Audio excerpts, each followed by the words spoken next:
Drinking Gordon 今次要介紹你哋飲美顏 cocktail 同埋壯陽 cocktail， 仲要係有美女中醫師加持。睇下飲完今晚點先。其實今次係之前喺油麻地紅到爆炸嘅五味堂酒廳新搞作，佢哋喺尖沙咀海港城同 Apura 合作搞咗新分部，以後嚟尖沙咀都有得飲涼茶 cocktail 啦。佢哋新鋪大搞微醺內調概念，想將呢度變成一個身心靈修復所，所以就同靚女調酒師 Closer 咯，人氣女中醫師兼 model Tina Yu 將會合作搞幾場身心重啟 cocktail 體驗，到時仲會有創作歌手陳明希同聲音治癒各位，真係不得了啊！講翻今次特製嘅養生 cocktail 先，今次一共有3杯 cocktail， 第一杯黃聽聞係有美顏功用，呢個黃呢就係主要治陰虛嘅，咁佢哋話呢飲完呢係會滑咗皮膚，睇我試下係咪真先。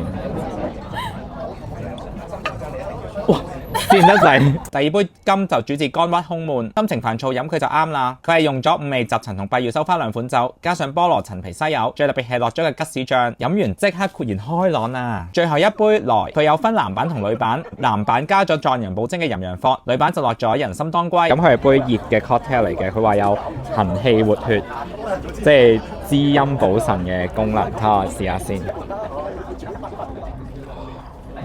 哇！即刻個身暖晒，真係驚大家飲完唔知發生咩事喎。呢個活動嚟緊會搞多幾日，大家有興趣快啲去佢哋 IG 訂位，尤其係想好似 Closer 咁靚嘅朋友仔。飲邊杯飲到咁靚㗎？我杯杯都飲晒先咁靚㗎。最後想講，就算報唔到呢個活動，大家都可以嚟試試佢哋平日嘅 cocktail， 有杯魚翅撈飯真係聞所未聞啊！呢杯嘢入面有用高湯熬素翅，再配埋隻醉鮑魚，我覺得呢係似KFC 蘑菇飯。大家有緣嚟試下。